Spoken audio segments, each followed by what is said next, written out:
The story of Andrew Carnegie begins in the cold grey streets of Dunfermline, Scotland in the early 1840s. Life there was harsh and unforgiving.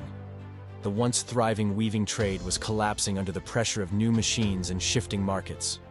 Skilled handweavers like Andrew's father William found their work vanishing almost overnight. Wages fell, food grew scarce, and the promise of steady employment disappeared like smoke in the bitter Scottish wind. For the Carnegie family, the struggle became unbearable. William Carnegie's pride as a craftsman could not feed his wife and two sons. Margaret Carnegie, Andrew's mother, took in washing and mending to keep the family alive. The boy who would one day command steel empires saw firsthand the sharp edge of poverty. Their modest home grew colder each winter. Hunger became a constant companion. The dream of a better life across the ocean began to feel like the only escape. In 1848, the family made a desperate decision. They sold their few possessions, borrowed money from relatives, and booked passage to America. The journey was long and punishing. Weeks of cramped quarters and rough seas tested their resolve. But when the ship finally entered New York Harbor, the Carnegies stepped onto a new continent filled with both danger and possibility. Their destination was Pittsburgh, Pennsylvania, a smoky industrial town that pulsed with the energy of the American frontier. Young Andrew, only 13 years old, faced the new world with wide eyes and a fierce determination to help his family survive. There would be no time for school. He needed work. His first job was as a bobbin boy in a cotton factory. The hours were endless, 12 hours a day, 6 days a week. His wages are barely more than $1 a week. The air inside the mill was thick with dust and heat. It was dangerous, exhausting labor for a child. Yet Andrew never complained. He understood that every coin he earned was a lifeline for his parents. But even as he toiled among the whirring machines, Andrew's mind reached for more. He refused to be crushed by the factory walls. After long shifts, he borrowed books from a local benefactor, Colonel James Anderson, who opened his small library to working boys on Saturday nights. Those borrowed volumes became Andrew's true education. History, science, poetry, business strategies. He devoured them all. He trained his memory and sharpened his imagination, believing that knowledge was the ladder out of poverty. Opportunity soon arrived in the form of a telegraph messenger job with the Ohio Telegraph Company. Andrew mastered the streets of Pittsburgh, delivering messages with unmatched speed. He learned to recognize the sounds of the telegraph and soon could decode messages by ear alone, a rare skill that impressed his superiors. The young immigrant who once hauled bobbins now carried information, the lifeblood of a growing nation. It was during these years that fate intervened. Andrew crossed paths with Thomas A. Scott, a rising executive at the Pennsylvania Railroad. Scott noticed the boy's intelligence and tireless work ethic. He offered Andrew a position as his personal telegraph operator and assistant. This was no ordinary promotion. It was an invitation into the heart of America's most powerful industry. Under Scott's mentorship, Andrew absorbed the lessons of modern business.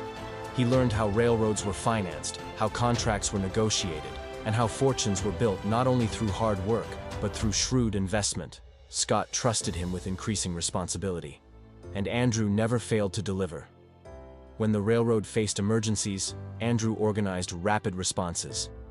When opportunities for profit appeared, he seized them with precision. During the Civil War, the Pennsylvania Railroad became critical to Union supply lines.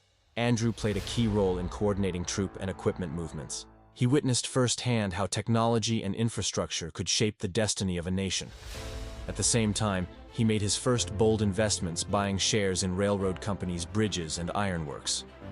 Each move multiplied his wealth and expanded his understanding of industry. By his mid-20s, Andrew Carnegie was no longer the poor Scottish boy who once labored for pennies.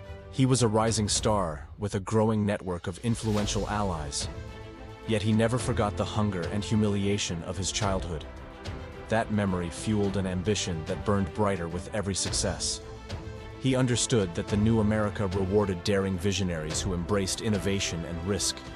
In the years that followed, Carnegie would leave the railroad to pursue ventures in iron and then steel. He built partnerships with engineers and entrepreneurs who shared his obsession with efficiency. He studied the latest technologies from Britain and applied them on an unprecedented scale.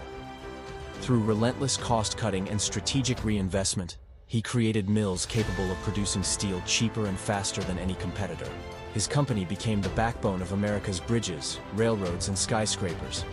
But this transformation from poverty to powerhouse was not merely financial. Carnegie developed a philosophy that would shape his legacy.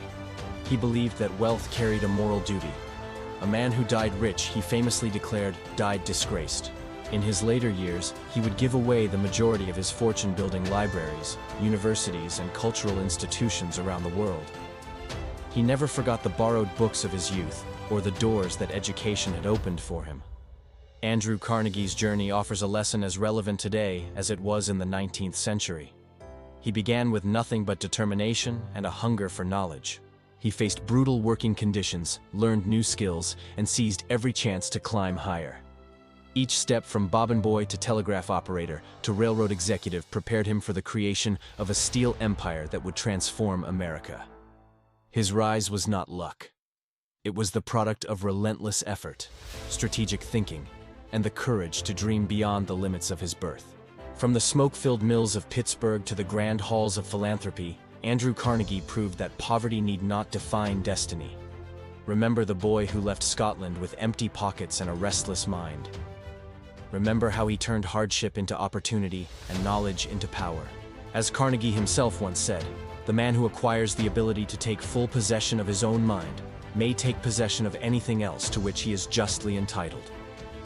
Let his life remind us that ambition guided by learning and hard work can transform even the humblest beginnings into greatness.